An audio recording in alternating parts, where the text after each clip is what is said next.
नमस्कार दोस्तों, राम राम सा स्वागत है आपका दी ओमकारा शो में। आज अपना एपिसोड 2 है दी ओमकारा शो का। एक्चुअली में मैंने बताया था 7 दिन में मैं आपके लिए करंट अफेयर्स लेके आऊँगा। तो सैटरडे का है आज आपके लिए करंट अफेयर जो पिछले 7 दिनों में जो घटनाएं घटित हुई हैं, और मोर इम्पोर्टेंट मेरा एडिटोरियल पार्ट रहने वाला है। एडिटोरियल पार्ट का मैं लास्ट टाइम में आपको 5 एडिटोरियल कंप्लीट कराए थे, और इस बार जो है मैंने 7 एडिटोरियल के आसपास लिए हैं। बट सैटरडे वाले शो में से 7 कंप्लीट नहीं करा सकता, तो मैंने वही प्लान आपके हिसाब से सैटरडे और संडे करने की कोशिश की है, क्योंकि एक लेक्चर काफ़ी बड़ा हो जाएगा। और आज का जो एडिटोरियल है वो आर्टिकल 370 से रिलेटेड है। एक मेरी पुरानी वीडियो थी कश्मीर समस्या से रिलेटेड, वो मैंने दोबारा अपलोड कर दी थी और वो आपने देख ली होगी। बट अब दोबारा से आर्टिकल 370, 35A और सरकार के क्या क्या प्रावधान है उन सब को मैंने यहाँ पे एडिटोरियल डिस्कशन में कंप्लीट किया है। ठीक है, तो ये अपना एवरी सैटरडे और संडे होता है। इंपॉर्टेंट न्यूज देखेंगे, क्या क्या खबर रही पिछले 7 दिनों में, कंट्रोवर्शियल इश्यूज क्या रहे, एडिटोरियल डिस्कशन जो सबसे इंपॉर्टेंट पार्ट होता है अपना। एडिटोरियल डिस्कशन में हम सैटरडे और संडे, आज तो हम सिर्फ आर्टिकल 370 का ही देख पाएंगे, क्योंकि काफ़ी बड़ा हिस्सा मैंने उसमें शामिल किया है। सारी चीज़ें, उसका इतिहास भी शामिल किया है, क्या उसके पॉजिटिव हैं, क्या विपक्ष वाले बोल रहे हैं, कैसे सरकार ने उसे खत्म किया, ये सारा कुछ देखने वाले हैं। ये काफ़ी ऐतिहासिक निर्णय रहा है मोदी सरकार का। ठीक है, तो उसमें जम्मू कश्मीर को नए यूटीज बनाया है, दिल्ली से तुलना भी करेंगे। उसके अलावा नेशनल मेडिकल कमीशन बिल आया है, उसका विरोध कर रहे हैं डॉक्टर। तो ये अपना जो संडे को एडिटोरियल आने वाला है उसमें इसके बारे में बात करेंगे।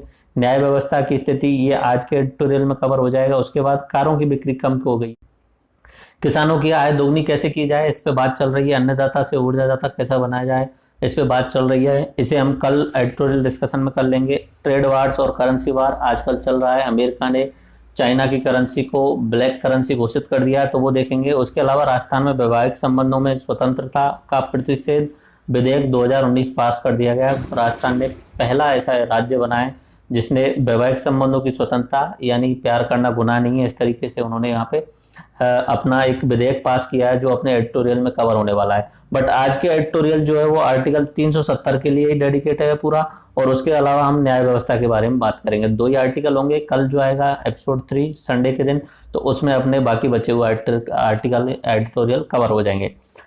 इंपॉर्टेंट न्यूज क्या रही, सबसे पहली बात तो सोमवार को आते ही 5 अगस्त को अपने गृह मंत्री अमित शाह ने सुबह 11 बजे धमाका कर दिया।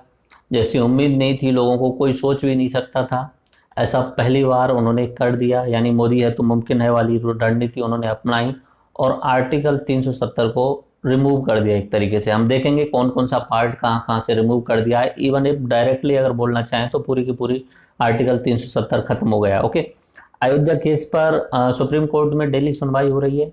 5 दिन कंटिन्यूस सुनवाई हो रही है, तो हो सकता है कि उसका भी जल्दी से निपटारा होगा। ये सुप्रीम कोर्ट जो फाइनल फैसला करेगा उससे निपटारा होगा। बाकी उससे पहले एक समझौता कमेटी बन चुकी थी, लेकिन वो समझौते तक नहीं पहुंच पाई। ओके, कर्नाटक में, केरल में बाढ़ की स्थितियां हैं आजकल।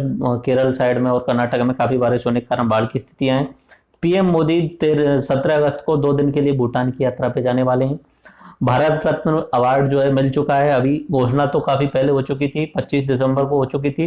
प्रणब मुखर्जी को मिला है, भूपेन हजारिका जी को मिला है, और नानाजी देशमुख। आप जानते ही हैं प्रणब मुखर्जी कांग्रेस के कद्दावर नेता रहे, भारत के राष्ट्रपति रहे।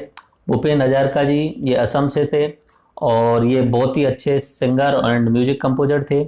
बॉलीवुड में बहुत योगदान रहा, बंगाली सिनेमा में, बंगाली म्यूजिक में, असमिया म्यूजिक में, और पूर्वोत्तर को भारत से जोड़ने में इनका बहुत बड़ा योगदान रहा, भूपेन हजारिका जी। ओके, उसके अलावा नानाजी देशमुख ये आरएसएस विचारधारा से जुड़े रहे, समाज सेवी थे।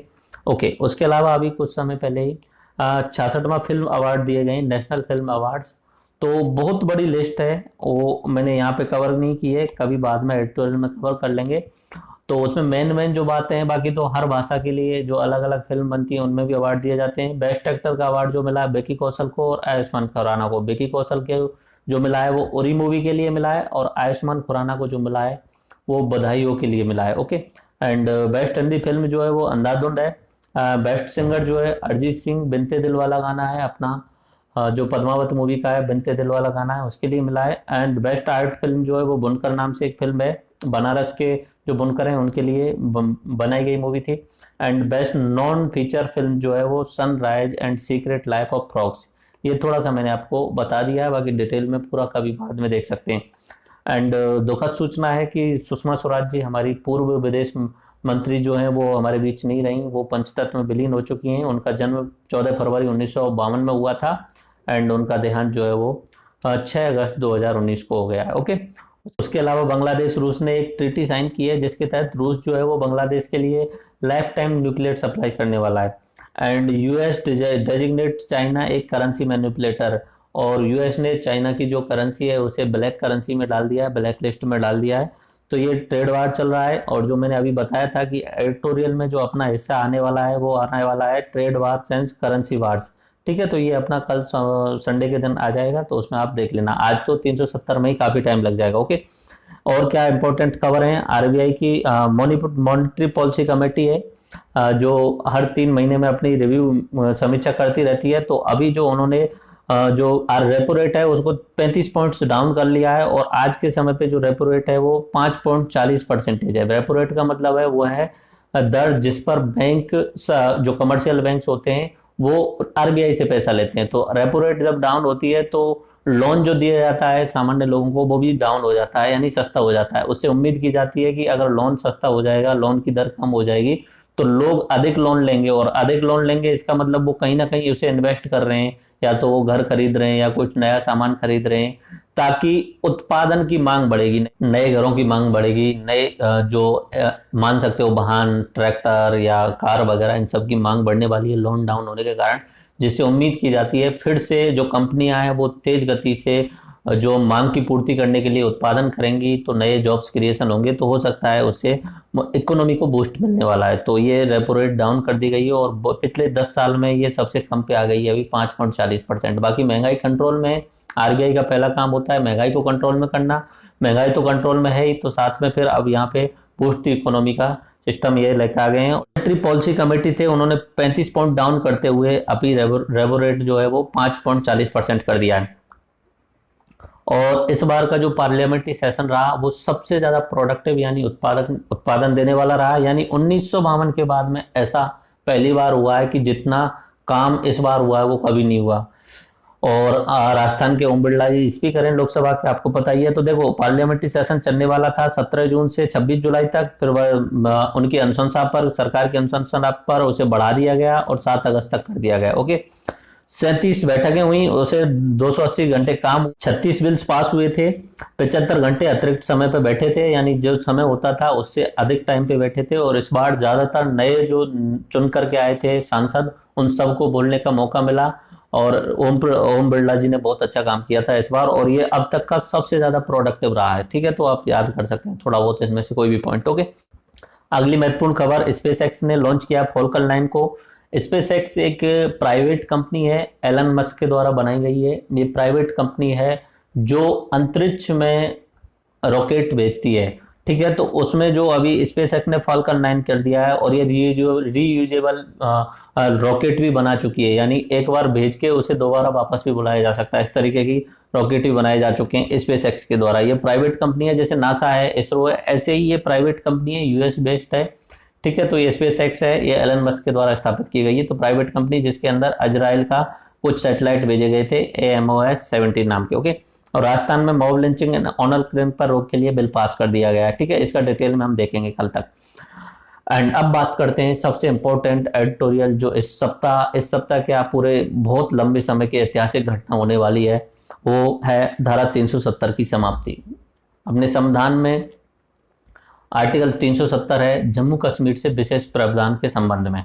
ठीक है, और इसका नाम बोला गया constitution application to Jammu Kashmir order. ये जो है वो राष्ट्रपति के ऑर्डर से दिया गया है। अपने अमित शाह जी अपने 5 अगस्त को सुबह 11 बजे के आसपास आते हैं एंड राज्यसभा में ऑर्डर को बोल देते हैं, जो राष्ट्रपति का ऑर्डर है उसे बोल देते हैं, और वहां से 370 को अवैध यानी निलंबित कर देते हैं। देखिए क्या होता है, पूरा हिस्ट्री देखते हैं। इंडियन इंडिपेंडेंट एक्ट आया था 1947 में, आपको हिस्ट्री वाले लेक्चर में पता ही है। उस समय भारत जब आजाद होने वाला था तब ये एक्ट आया था, जिसमें क्या कहा गया था, भारत और पाकिस्तान दोनों आजाद होने वाले हैं और दोनों का विभाजन हो जाएगा। उस समय 600 के आसपास रियासतें थी और इस एक्ट के तहत बोला गया था उन 600 रियासतों से आप चाहें तो भारत में मिल जाओ, चाहो तो पाकिस्तान में मिल जाओ, चाहो आजाद रहो। तीनों तरीके के ऑप्शन उन्हें दे दिए गए। भारत के गृह मंत्री अपने सरदार पटेल जी, उन्होंने ज्यादातर रियासतों को अपने भारत में मिला लिया था।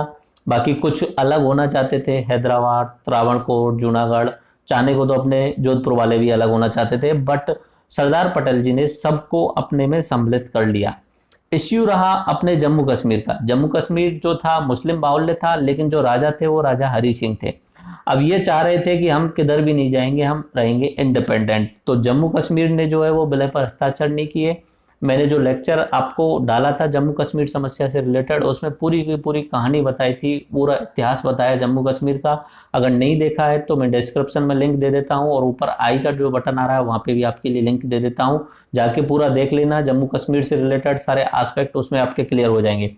और उस समय इंस्ट्रूमेंट ऑफ एक्सेशन था, अपनी शर्तें भी रख सकते थे। इसमें ये सब बोला गया था रियासतों के लिए इंडियन इंडिपेंडेंट एक्ट में।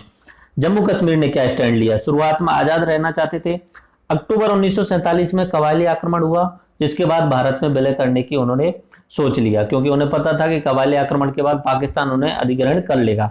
उन्होंने शर्तें लगाई राजा हरि सिंह ने कि ओनली रक्षा, विदेश मामले और संचार ये आप केंद्र रखो, बाकी जितने भी हैं वो अपने राज्य के पास में दे दो। ये अपनों ने शर्त लगाई थी और उस समय मान गए थे जवाहरलाल नेहरू जी। उन्होंने कहा चलो ठीक है, इस कंडीशन में हम मान लेते हैं। Okay, article 3 of Jammu Kashmir क्या कहता है? जम्मू कश्मीर का कॉन्स्टिट्यूशन है। अच्छा, जम्मू कश्मीर का कॉन्स्टिट्यूशन कहां से आया?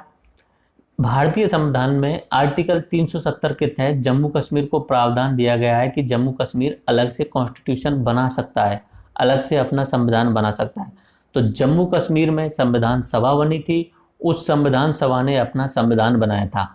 उस संविधान में आर्टिकल नंबर 3 में क्लियरली लिखा हुआ है, आर्टिकल नंबर 3 के अंदर क्लियरली लिखा हुआ है Jammu Kashmir is integral part of India, यानी जम्मू कश्मीर भारत का अंतरंग भाग है। उसके अलावा no claim to sovereignty, Jammu Kashmir खुद से स्वयं प्रभु नहीं है, भारत का ही अभिन्न हिस्सा है। ऐसा article 3 of Jammu Kashmir constitution में लिखा हुआ है। आर्टिकल 70 क्या कहता है भारतीय संविधान का? ये जो मैंने बताया वो जम्मू कश्मीर कॉन्स्टिट्यूशन का आर्टिकल नंबर 3 था। आर्टिकल 70 जो है वो भारतीय संविधान का क्या कहता है? जम्मू कश्मीर के लिए विशेष प्रावधान है, क्योंकि जब राजा हरि सिंह ने इंस्ट्रूमेंट ऑफ एक्सेशन पे हस्ताक्षर किए थे, विलय पत्र पर हस्ताक्षर किए थे, तब उन्होंने कुछ शर्तें रखी थी। तो उन शर्तों को जवाहरलाल नेहरू जी ने ज्यादातर को मान लिया था। ओके, विशेष प्रावधान है जम्मू कश्मीर से रहत। इसमें क्या विशेष प्रावधान है? केंद्र की 3 शक्तियों के अलावा केंद्र के कानून को लागू करने के लिए राज्य विधानसभा की सहमति आवश्यक होगी। तो यानी कोई भी एक्ट अगर पास करना है तो उसमें राज्य विधानसभा की सहमति जरूरी है। जैसे मान लीजिए आरटीआई एक्ट पास किया केंद्र सरकार ने, बाकी राज्यों में तो ये ऑटोमेटिक लागू हो जाएगा, लेकिन जम्मू कश्मीर में इसे लागू करने के लिए वहां की विधानसभा से पास कराना जरूरी होगा। जम्मू कश्मीर अपना संविधान बना सकता है, तो यहाँ पे आर्टिकल 370 में उन्हें ये बोल दिया तुम अपना संविधान बना सकते हो। तो ये संविधान बनाएंगे तो उन्होंने चुनाव करवाएंगे कॉन्स्टिट्यूशन असेंबली का, तो चुनाव हुए थे और 1951 में उन्होंने संविधान बनाना शुरू किया था। संसदीय कानूनों पर प्रतिबंध था, यानी संसद कुछ ऑर्डर लेके आ जाती है, संसदीय ऑर्डर आते हैं बहुत सारे एग्जीक्यूटिव ऑर्डर, उन पर वहां की विधानसभा की अनुमति के बिना उन्हें लागू नहीं किया जा सकता, डायरेक्टली लागू नहीं किया जा सकता। जम्मू कश्मीर सरकार ने क्या क्या प्रयास किए? सबसे पहले मार्च 1948 में हरि सिंह ने घोषणा की कि हम नई संविधान सभा बनाएंगे और संविधान बनाएंगे नया। ठीक है, संविधान सभा बनेंगे यानी इलेक्शन होंगे और फिर नया संविधान बनाया जाएगा। मई 1951 में चुनाव हुए थे 75 सीट्स पर, और सभी 75 सीट्स पर नेशनल कॉन्फ्रेंस जीती थी। ठीक है, नेशनल कॉन्फ्रेंस जो अपने उमर अब्दुल्ला हैं, उनके पिताजी फारूक अब्दुल्ला और उनके पिताजी जो थे शेख अब्दुल्ला उस समय वहां पे प्रमुख थे, और वहां पे नेशनल कॉन्फ्रेंस की पार्टी जीती थी 1951 में जो चुनाव हुए थे। 1952 में दिल्ली एग्रीमेंट हुआ था।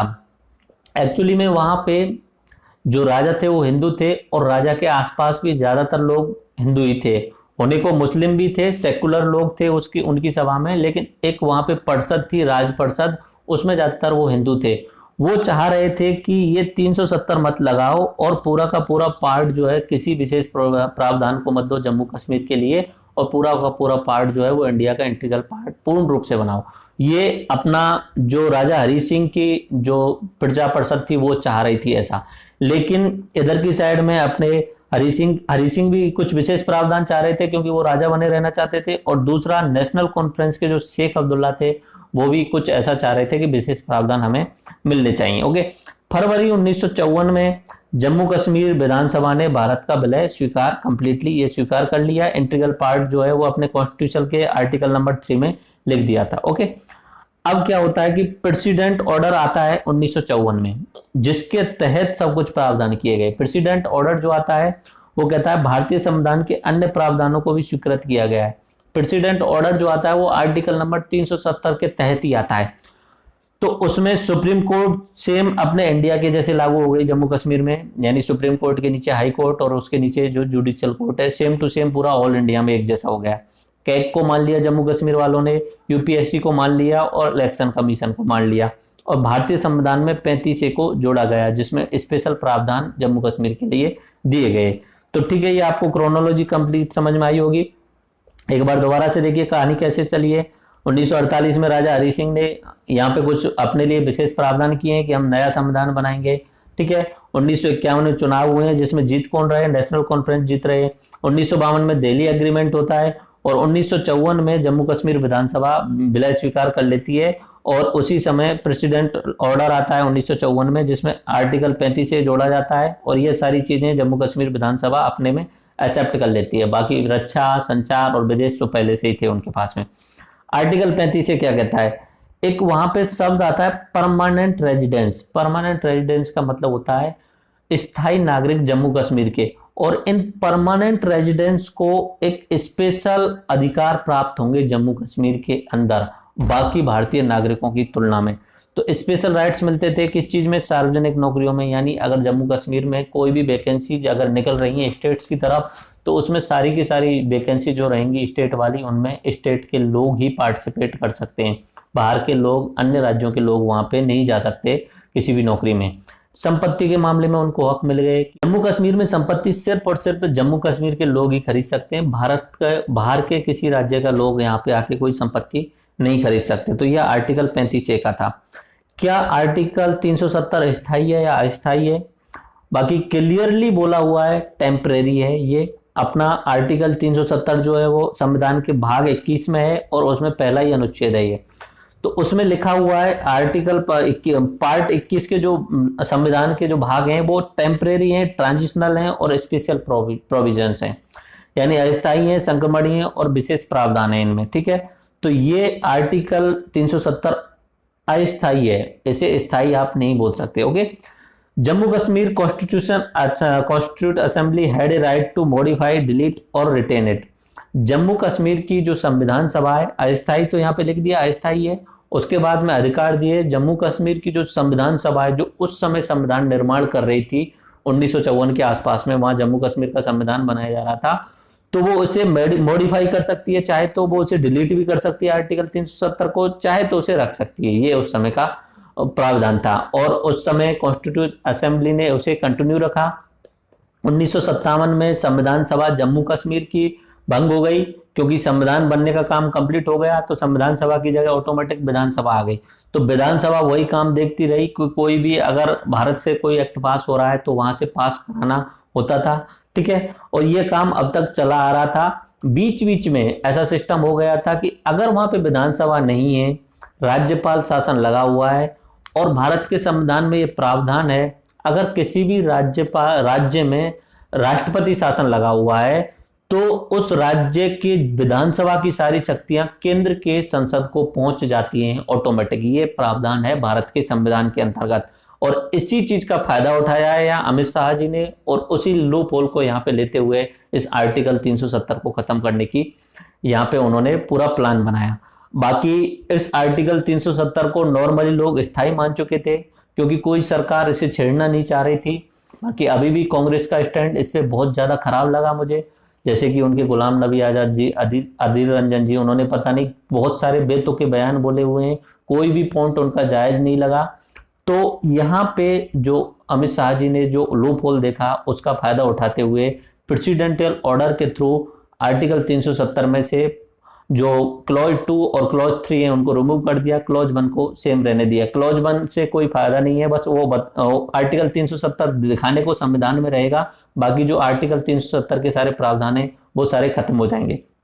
आर्टिकल 370 का क्लॉज 3 क्या कहता है? संविधान सभा की सहमति आवश्यक है 370 में किसी बदलाव के लिए। पहले तो संविधान सभा थी, अब उस संविधान सभा की जगह विधानसभा आ गई, और अगर राज्यपाल शासन लगा हुआ है, राष्ट्रपति शासन लगा हुआ है, तो केंद्र का पार्लियामेंट उसी काम को कर सकता है। आर्टिकल 370 भी है। अभी जैसे यहाँ पे अब जब अमित शाह जी पार्लियामेंट के अंदर आए तो उस समय वहां पे उन्होंने आर्टिकल 370 में भी इंटरप्रेशन यानी मतलब व्याख्या की 367 की, आर्टिकल 367 की। अब 367 की व्याख्या कैसे की? उन्होंने बोला कि कॉन्स्टिट्यूशन असेंबली जो है, संविधान सभा को जो है वो विधानसभा माना जाएगा, और सदर रियासत को राज्यपाल माना जाएगा, और अगर विधानसभा नहीं है तो भारत के संविधान में प्रावधान है ऑटोमेटिक सारे अधिकार संसद के पास में आ जाते हैं। क्योंकि राज्य में राष्ट्रपति शासन लागू है, अतः राज्य की सारी शक्तियां किस में आ जाएंगी? संसद के अंदर आ जाएंगी। अब क्या हुआ? स्टेटूटरी नोटिफिकेशन क्या लेके आए अमित शाह जी? क्या नोटिफिकेशन लेके आए? मैं अभी आपको वीडियो में दिखाता हूं थोड़ी देर में क्या नोटिफिकेशन लेके आए। एक्चुअली में वो 4 पेजेज में लेके आए थे अलग अलग चीजें, एंड दो तो उन्होंने, पहला तो आर्टिकल 367 में क्लेरिफाई करना है कि संविधान सभा का मतलब होता है विधानसभा, और विधानसभा नहीं है तो उसकी सारी शक्तियां संसद के अंदर। और दूसरा उन्होंने आर्टिकल 370 का राष्ट्रपति के आदेश के तहत उसमें से आर्टिकल 370 के क्लॉज 2 और क्लॉज 3 को निलंबित कर दिया। देखिए क्या हुआ, एक तो आर्टिकल 367 की उन्होंने व्याख्या की, ये कोई बड़ी बात नहीं है, बस उन्होंने इतना बताया कि सदर रियासत का मतलब होता है राज्यपाल। आर्टिकल 370 में व्याख्याएं लिखी हुई हैं शब्दों की, ठीक है, तो उन्होंने सदर रियासत का मतलब बताया कि आज के समय पे राज्यपाल, उस समय लिख दिया था सदर रियासत, उस समय से चेंज नहीं हुआ, तो आज के समय पे उन्होंने बोला कि राज्यपाल होता है। और उसके अलावा उन्होंने बोला कि उस समय संविधान सभा थी तो आज के समय पे वो विधानसभा।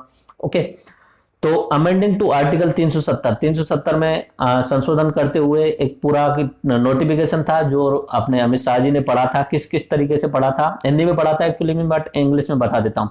इन exercise of the powers conferred by clause 3 of article 370 of the constitution of India, the president on the recommendation of the parliament is pleased to declare that as on 5th August 2019 all clause of the said article 370 shall cease to be operative except clause 1 thereof। तो ये आपकी साथ समझ में नहीं आया होगा, ठीक है, बट यहाँ पे मैंने उसे हिंदी में लिया हुआ है। भारत का राजपत्र गजेट में छापा जाता है उन सारी चीजों को, ठीक है। ये 6 अगस्त को आया था, छापा जो गया था, तो उसमें लिखा हुआ है ये विधायी विभाग के द्वारा, विधि एवं कानून मंत्रालय के द्वारा अधिसूचना जारी की गई 6 अगस्त को। राष्ट्रपति द्वारा निम्नलिखित घोषणा सर्वसाधारण को जानकारी के लिए अधिसूचित की जाती है। संविधान के अनुच्छेद 370(3) के अधीन घोषणा की गई है।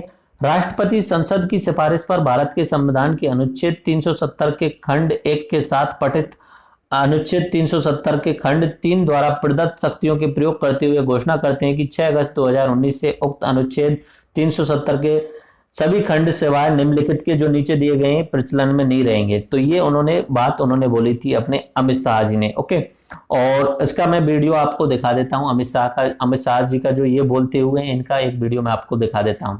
ओके, जारी की जाने वाली निम्नलिखित अधिसूचनाओं की सिफारिश करता है। संविधान के अनुच्छेद 370(3) के अंतर्गत भारत के संविधान के अनुच्छेद 370 के खंड 1 के साथ पठित अनुच्छेद 370 के खंड 3 द्वारा प्रदत्त शक्तियों का प्रयोग करते हुए राष्ट्रपति संसद की सिफारिश पर यह घोषणा करते हैं कि यह दिनांक जिस दिन भारत के राष्ट्रपति द्वारा इस घोषणा पर हस्ताक्षर किए जाएंगे और इसे सरकारी गैजेट में प्रकाशित किया जाएगा, उस दिन से अनुच्छेद 370 के सभी खंड लागू नहीं होंगे सिवाय खंड 1 के नामक तदनुसार पढ़ाई। तो अभी आपने देख लिया होगा, अमित शाह जी आपको बता रहे थे कि कैसे कैसे वो राष्ट्रपति ऑर्डर के तहत वो सारा कुछ खत्म कर दिया गया 370 को, और उसके साथ साथ में उन्होंने जम्मू कश्मीर पुनर्गठन विधेयक 2019 पेश किया था। वो अगला ही पॉइंट है, देखते हैं वो जम्मू कश्मीर पुनर्गठन अधिनियम क्या है।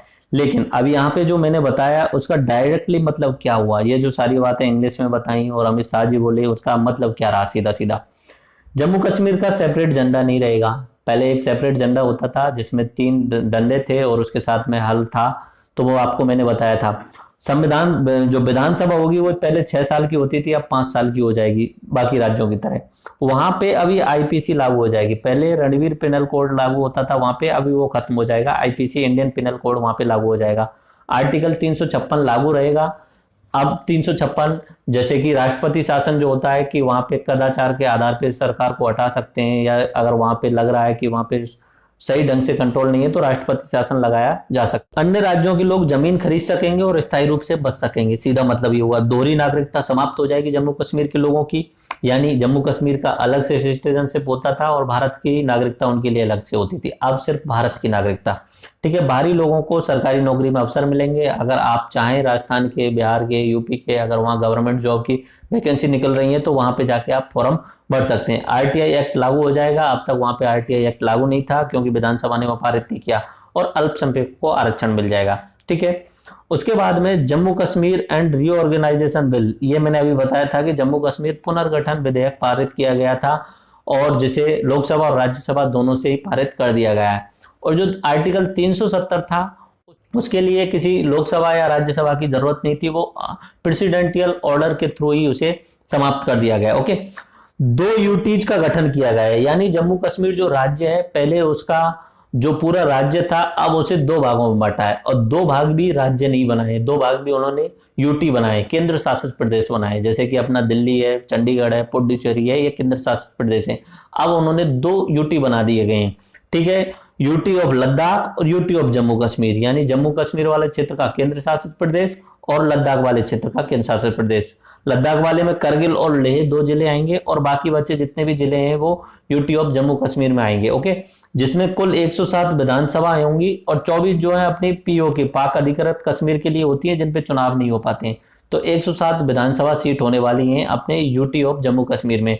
और यूटी ऑफ लद्दाख जो है वहां पे विधानसभा नहीं होगी, वहां पे सीधा सीधा केंद्र सरकार का वहां पे डायरेक्टली कंट्रोल होगा, यानी वहां पे एलजी रहेगा, लेफ्टिनेंट गवर्नर रहेगा, उपराज्यपाल रहेगा, वो वहां पे सीधा शासन करेगा। ओके, दोनों यूटीज में एलजी होंगे। अब देख लीजिए कि अब बाद में कैसा देखने वाला है जम्मू कश्मीर। इधर वाला जो है वो जम्मू कश्मीर वाला यूटी हो जाएगा, इधर वाला जो है वो लद्दाख वाला यूटी हो जाएगा। तो ये 2 हिस्से बन जाएंगे। अब बाकी आपको पता ही होगा, मैं अपने उस लेक्चर में बता चुका हूं कि ये जम्मू कश्मीर वाला जो एरिया है उसके आसपास में 16% एरिया आता है और पॉपुलेशन जो होती है 55% होती है। तो कश्मीर वाले में, श्रीनगर वाले क्षेत्र में, जम्मू वाले में 25% एरिया आता है और पॉपुलेशन 43% होती है। लद्दाख वाले में 58% एरिया आता है और पॉपुलेशन होती है 2.5% के आसपास। ओके, तो ये अपना नया तरीका रहने वाला है। और बाकी ये क्लियरली उन्होंने बोल दिया, अपने प्रधानमंत्री जी ने भी और अपने अमित शाह जी ने भी बोल दिया है कि ये जो जम्मू कश्मीर को केंद्र शासित प्रदेश जो बनाया है वो अस्थायी रूप से बनाया है, कुछ समय के लिए बनाया है। आगे आने वाले समय पे उसे पूर्ण राज्य का दर्जा दे दिया जाएगा जब वहां पे स्थितियां शांतिपूर्ण हो जाएंगी। जैसे स्थितियां शांतिपूर्ण हो जाएंगी उसे सामान्य जैसे भारत के अन्य राज्य हैं सेम टू सेम वैसा बना दिया जाएगा। तब तक के लिए वो केंद्र शासित प्रदेश रहेगा। जैसा कि अपना सेम दिल्ली है, वहां पे भी विधानसभा है, विधानसभा के चुनाव होते हैं 70 सीट्स पे, और अभी इस समय आप जानते हैं अपने सीएम कौन है दिल्ली के। ओके, अब यहाँ पे केंद्र का पक्ष जानते हैं और विपक्ष क्या कह रहा है, ये दोनों ही चीज जानते हैं। केंद्र कह रहा है इससे राष्ट्रीय एकीकरण सुदृढ़ होगा, यानी नेशनल इंटीग्रेशन होगा। ये सही बात है। पहले हमारे देश में अलग अलग झंडा था उनका, अलग दोहरी नागरिकता थी और दोहरे संविधान थे, जो कि एक गलत बात थी। ठीक है, अभी जो होगा एक देश, एक कानून, एक संविधान, एक झंडा रहने वाला है। ओके, जम्मू कश्मीर के विकास एवं समृद्धि का रास्ता खुलने वाला है, क्योंकि आर्टिकल 370 के कारण वहां पे भ्रष्टाचार बहुत ज्यादा था। भ्रष्टाचार इन द सेंस वहां पे कुछ एक परिवार थे, 3-4 तरीके के परिवार थे जो वहां पे पिछले 60-70 साल से शासन कर रहे हैं, और वो नहीं चाहते कि वहां की जो सामान्य जनता है वो थोड़ा बहुत भी शिक्षित हो और आगे बढ़े। वो खुद ही खुद के लिए भ्रष्टाचार कर रहे थे जो अपने वहां के नेता थे। तो आरटीआई एक्ट लागू नहीं किया। आरटीआई एक्ट क्यों लागू नहीं किया उन्होंने, कि आरटीआई एक्ट के तहत सूचना पूछी जाएंगी और सूचना पूछने पर उनके जो भ्रष्टाचार के जो है उजागर हो जाएंगे, तो इसलिए आरटीआई एक्ट लागू भी नहीं किया उन्होंने। तो भ्रष्टाचार था वहां पे, अगली बात, आतंकवाद को भी बढ़ावा मिल रहा था, कहीं ना कहीं बचपन से उनके मन में कुछ ना कुछ चला दिया जाता था, क्योंकि किताबों में भी कुछ डिफरेंस दिया जाता था। तो विकास और समृद्धि का रास्ता खुलेगा, यानी अब वहां पे इन्वेस्टमेंट आने वाला है, क्योंकि टूरिज्म तो वहां पे पहले से ही है।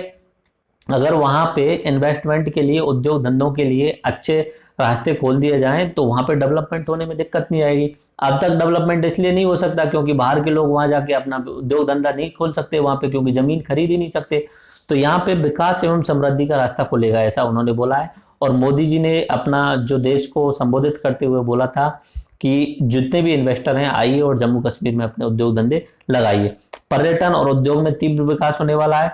आर्टिकल 370 था, वो लिंग भेदभाव करता था, वर्ग के आधार पर भेदभाव करता था, जाति के आधार पर भेदभाव करता था और स्थान के आधार पर भेदभाव करता था, जो कि भारत के संविधान में बिल्कुल गलत लगेगा आपको, क्योंकि हमारे संविधान में ये सारे भेदभाव निषेध हैं। तो ये भेदभाव करता था, अब ये खत्म हो गया, तो ये भेदभाव भी कम हो जाएंगे, क्योंकि भारत का संविधान जो है वो पूर्ण रूप से वहां लागू हो गया है। ये अस्थायी है, राज्य के विकास हितों के लिए इसे हटाना जरूरी था। आर्टिकल 370 जो है वो अस्थायी था, अपने संविधान में क्लियरली लिखा हुआ था ये अस्थायी है। उस समय भी सरदार पटेल तो चाहते थे कि ये नहीं होना चाहिए, उसके अलावा BR अम्बेडकर ने भी विरोध किया था, बट नेहरू जी ने बोला था कि ठीक है अभी शुरुआत के लिए इसे रख लेते हैं, बाकी धीरे धीरे ये ऑटोमेटिक खत्म हो जाएगा, घिसते घिसते घिस जाएगा, इस तरीके का उनका डायलॉग था। आर्टिकल 370 के कारण भ्रष्टाचार अधिक हो रहा था। तो ये सरकार का पक्ष है और सरकार ने ये सारे पक्षों के आधार पर 370 को हटाने की बात की। आलोचक क्या कहते हैं? आलोचक बेसिर पैर की बात कर रहे हैं, नॉर्मली उनके पास में कोई भी तथ्य नहीं है। अभी भी जितने भी लोग आलोचना कर रहे हैं वो बेसिर पैर की बात कर रहे हैं। आई थिंक ये मेरा पर्सनल व्यू है, मैं बाकी सारे पक्षों को लेकर चलता हूं मोस्ट ऑफ द केसेस में, पर यहाँ पे जहां पे राष्ट्र की अखंडता की बात आती है, राष्ट्र की एकता की बात आती है, वहां पे बहुत सारी चीजों का समझौता करना पड़ता है। ये एक बहुत कड़वा सच है कि पिछले 70 सालों पे यहाँ पे भारत को एक घाव था, उस घाव को सही करने के लिए इंजेक्शन लगाया गया है, और इंजेक्शन से हो सकता है थोड़े समय के लिए दर्द हो, लेकिन वो उसे घाव को सही करने के लिए वो इंजेक्शन जरूरी था। ठीक है, तो ये आलोचक जो है वो बेसिर पैर की बात कर रहे हैं, बोले विधानसभा की अनुमति नहीं ली। अब जो आप जब विधानसभा वाली बात आती है या जो लीगलिटी बात आती है, तो लीगल तरीके से तो पूरा काम हुआ है भाई। विधानसभा नहीं है तो विधानसभा की शक्तियां किसके पास में आ गई? संसद के पास में आ गई। अब संसद के पास में आ गई तो संसद जो चाहेगा वो करेगा। राष्ट्रपति जब 1954 में प्रेसिडेंशियल ऑर्डर से आर्टिकल 35 से जोड़ा गया था, तो अब प्रेसिडेंशियल ऑर्डर से उसे हटाया क्यों नहीं जा सकता? तो ये सारा चीजें जो लीगल की गई हैं, बाकी लोग बोल रहे हैं कि हम कोर्ट में जाएंगे, ये करेंगे, वो करेंगे, इसका कोर्ट में कुछ नहीं होने वाला है। और आर्टिकल 370 कंप्लीटली हट चुका है। अभी तो कितनी भी कोशिश कर लें इसे दोबारा से नहीं इम्प्लीमेंट किया जा सकता, और ऐसा कुछ भी नहीं है। ठीक है, तो ये जो आलोचक हैं फालतू बोल रहे हैं कि सरकार ने इसे इलीगल तरीके से लागू किया है, मतलब हटाया है, या अनकॉन्स्टिट्यूशनल है, यानी असंवैधानिक है, जबकि सरकार ने सारी चीजें लीगली पहले चेक कर ली हैं और कॉन्स्टिट्यूशनल तरीके से उसे हटाया है। जम्मू कश्मीर के लोगों को विश्वास में नहीं लिया, असंवैधानिक और अनैतिक है। जम्मू कश्मीर के लोगों को विश्वास में नहीं लिया, इस बात को भी बोला हुआ है।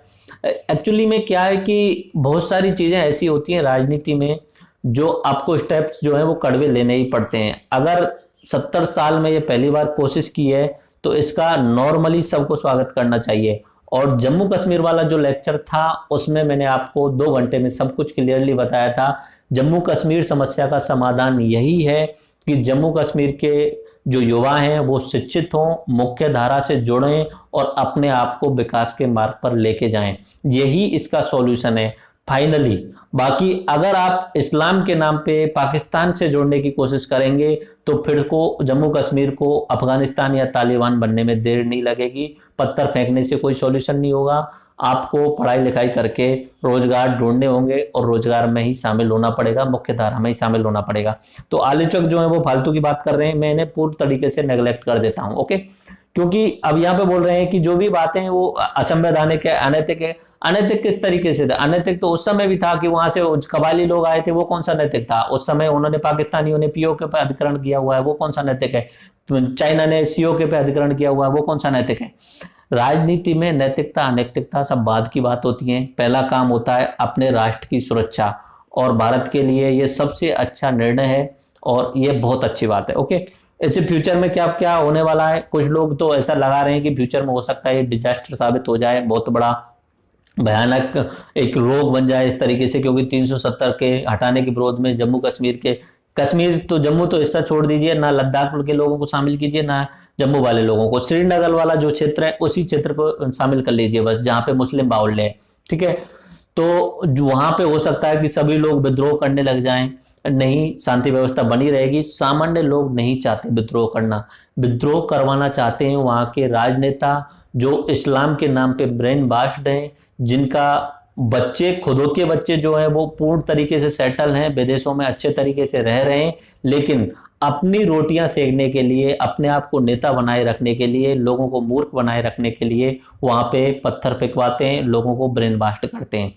जम्मू कश्मीर के लोगों को फाइनल सॉल्यूशन ये है, जब तक इस्लाम के नाम पर आप भ्रमित होते रहोगे तब तक आपको नुकसान होने वाला है, सीधी सी बात ये है। ओके, भविष्य में क्या होने वाला है, भारत के साथ अधिक गहरे समीकरण से जम्मू कश्मीर में अधिक अवसर मिलने वाले हैं, जम्मू कश्मीर का डेवलपमेंट होने वाला है, जम्मू कश्मीर के अधिकार मजबूत होंगे, महिलाओं के अधिकार मजबूत होंगे। पहले महिलाओं को कोई अधिकार नहीं थे, महिला अगर शादी करके दूसरे राज्य में चली जाती है तो महिला के सारे अधिकार छिन जाते थे। अभी महिलाओं को उसके अलावा जाति के आधार पे कोई भेदभाव नहीं होगा, वर्ग के आधार पे कोई भेदभाव नहीं होगा, स्थान के आधार पे कोई भेदभाव नहीं होगा। स्थान के आधार पे यानी आप चाहो या कोई भी बिजनेसमैन चाहे तो श्रीनगर में जाके अपना उद्योग धंधा स्थापित कर सकता है, जिससे वहां के लोगों को रोजगार के अवसर मिलने वाले हैं, जिससे जम्मू कश्मीर का विकास होगा। धीरे धीरे दिल्ली और श्रीनगर एक हो जाएंगे, बहुत सारी कनेक्टिविटी बढ़ जाएगी, बहुत सारा कुछ अब एक जैसा होने जाएगा। हो सकता है शुरुआत में 1-2 साल प्रॉब्लम रहे, बट आई गारंटेड ये सब कुछ नॉर्मल हो जाएगा 2-3 साल के अंदर में। ओके, भारत सुरक्षा दृष्टि के लिए बहुत मजबूत कदम लिया गया है और इसका आप सभी को स्वागत करना चाहिए। ओके, अब बात करते हैं न्याय व्यवस्था की वर्तमान स्थिति क्या है। केंद्र सरकार ने सुप्रीम कोर्ट में जजों की संख्या जो है वो बढ़ाकर 34 कर दी गई है। जजों की संख्या पहले की तुलना में अभी बढ़ा दी है। अभी तक जो जज थे वो 31 थे, अब 3 जज और बढ़ा दिए, यानी 34 कर दिए हैं, और उनमें अपना चीफ जस्टिस भी शामिल है।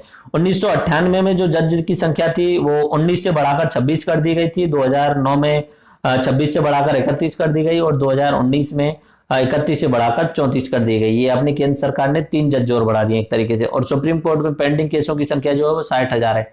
एक्चुअली में भारत की न्याय व्यवस्था की स्थिति बहुत गड़बड़ है, डामाडोल है। उसका सबसे बड़ा कारण तो ये है कि न्यायिक इंफ्रास्ट्रक्चर नहीं है। दूसरा, न्याय में जो जितने अधिकारी या जितने जज चाहिए उतने हैं नहीं। और मोर इम्पोर्टेंट क्या है कि सरकार के केस ज्यादा हैं, सरकार पे केस लगाने वाले जो हैं वो बहुत ज्यादा हैं, सरकार पे ही बहुत सारे केस पड़े हुए हैं जो पेंडिंग में चलते रहते हैं। तो न्याय व्यवस्था की स्थिति बहुत खराब है। यहाँ पे मैंने एक जो ग्राफ लिया हुआ है वो दिखाया हुआ है, उसमें क्या कंडीशन क्या है, जितने भी कुल पेंडिंग केस हैं उनमें से केवल 16.16%, सिर्फ 0.16% जो है वो अपने सुप्रीम कोर्ट के अंदर हैं। ये जितने भी टोटल केसेज हैं उसमें से। उसके अलावा 12.30% जो है वो हाई कोर्ट में, और 87.54% जो है वो सब ऑर्डिनेट यानी जिला सत्र वगैरह उनमें है, जिला सत्र न्यायालय के अंदर है। तो बहुत सारे केस पेंडिंग हैं। यहाँ पे ये ग्राफ है, थोड़ा सा देख लीजिए अगर समझ में आ जाए तो। देखो, इंस्टीट्यूशन ऑफ केसेज इन 2018 में कुल कितने केस आए, डिस्ट्रिक्ट लेवल पे, हाई कोर्ट लेवल पे और सुप्रीम कोर्ट लेवल पे। डिस्ट्रिक्ट लेवल पे तो ये आप गिन लीजिए कितने हो रहे हैं, अपने हिसाब से लगाइए। ये हो रहे हैं आपके 1,50,40,000। हाई कोर्ट लेवल पे 17,93,000 और सुप्रीम कोर्ट लेवल पे 33,000 केस आए। ओके, डिस्पोजल कितने डिस्पोजल किए गए, यहाँ पे 1,33,41,000 डिस्पोजल कर दिए गए। अब बैकलॉग कितने रह गए ये देख लीजिए। बैकलॉग अभी कितने, 3 करोड़ बैकलॉग हैं। सबसे बड़ी बात देखिए, 3 करोड़ अभी डिसीजन पेंडिंग में है, ये लोअर कोर्ट्स के अंदर। तो कितनी हालत खराब है ये आप समझ लीजिए। हाई कोर्ट्स के अंतर्गत 42 लाख, हाई कोर्ट के अंतर्गत 42 लाख अभी पेंडिंग में है, और जबकि सुप्रीम कोर्ट के अंतर्गत 56-67 या 60 के हजार के आसपास मान लीजिए, 60,000 पेंडिंग में है। ओके, इसकी सबसे बड़ी कमी कारण क्या है कि जितने की वहां पे जजों की संख्या होनी चाहिए, जैसे कि यहाँ पे 22,750 पोस्ट होनी चाहिए, जबकि अभी कुल काम करने वाले जज कितने हैं अपने डिस्ट्रिक्ट लेवल पे 17,000 के आसपास हैं। कुल मिला के 5,000 जजों की कमी है। ऐसे ही हाई कोर्ट में देखें तो 1100 के आसपास जज चाहिए, जबकि 671 ही है, 500 जज कम है। उसके अलावा सुप्रीम कोर्ट में ये बताया हुआ है 31 थे, अब तक 28 काम कर रहे थे, अभी संख्या और बढ़ा दी है। ओके, करंट डिस्पोजल रेट पर जज कितने, एक जज पे कितने वो आ रहे हैं केस, तो इसमें यहाँ पे आप देख सकते हैं एक जज पे आ रहा है 740 का, यहाँ पे आ रहा है 2348 का, और यहाँ पे आ रहा है 1400-1500 का। केस क्लियरेंस रेट यहाँ पे 90% क्लियर हो रहे हैं, यहाँ पे 80%, यहाँ पे 98%। लेकिन पुराने जितने भी बैकलॉग हैं वो चलते आ रहे हैं और वो क्लियर नहीं हो रहे हैं। ओके, तो ये आप देख सकते हैं कि अपनी न्यायपालिका की जो स्थिति है वो खराब है। और जुडिशरी से रिलेटेड में एक अलग से लेक्चर बना चुका हूँ केटी सीरीज में, एंड वो आप देख लेना, आपके लिए बेनिफिशियल रहेगा। तो आज मैंने 2 एडिटोरियल्स को कवर कर लिया है। 2 एडिटोरियल कौन से हैं? एक तो अपना आर्टिकल 370, उसका सब कुछ मैंने आपको बता दिया, न्याय व्यवस्था का सिस्टम मैंने बता दिया है। अपना नेक्स्ट एपिसोड रहने वाला है, उसमें जो बाकी एडिटोरियल बचे हुए हैं, जैसे कि अपना नेशनल मेडिकल कमीशन बिल आया है जिसका डॉक्टर्स विरोध कर रहे हैं, उसके बारे में जानेंगे। कारों की बिक्री कम क्यों हुई, ये अपना नेक्स्ट एडिटोरियल नेक्स्ट एपिसोड आ रहा है, उसमें बताएंगे। उसके अलावा किसानों की आय को दोगुना कैसे किया जा सकता है, इस पे सरकार क्या क्या विचार कर रही है, इस पे बात करेंगे, नेक्स्ट एडिटोरियल में रहने वाला है। ट्रेड वार चल रहा है, ये अपना वर्ल्ड उसमें आ जाएगा, इकोनॉमी में या वर्ल्ड के करंट अफेयर्स में आ जाएगा। चाइना अमेरिका के बीच ट्रेड वार चल रहा है, उसके कारण पूरे विश्व पे क्या क्या प्रभाव पड़ने वाला है। और उसके अलावा राजस्थान में जो एक बिल पास किया गया है वैवाहिक संबंधों से रिलेटेड, और उसके अलावा मॉब लिंचिंग से रिलेटेड, उसको भी अपने नेक्स्ट एपिसोड में कवर होंगे। तो ये अपने कुल मिला के 1 2 3 4 5 एडिटोरियल जो है वो अपने नेक्स्ट एपिसोड में कवर हो जाएंगे। आई थिंक ये आपको पसंद आ गया होगा पूरा पूरा शो, जिसमें मैंने आर्टिकल 370 को कवर किया है, इंडियन जुडिशरी सिस्टम के बारे में बताया था, और पिछले 7 दिनों में जो घटनाएं घटित हुई थी उनका थोड़ा सा ओवरव्यू बताया था। ओके, एंड इसका अगर आपको पीडीएफ डाउनलोड करना है तो टेलीग्राम का लिंक जो है वो आपको नीचे डिस्क्रिप्शन में मिल जाएगा, वहां जाइए, टेलीग्राम में जुड़ जाइए, और टेलीग्राम में मैं कंटिन्यूसली पीडीएफ वहां पे डाल देता हूं, तो टेलीग्राम से पीडीएफ आप डाउनलोड कर सकते हो। राम राम सा, धन्यवाद, जय हिंद।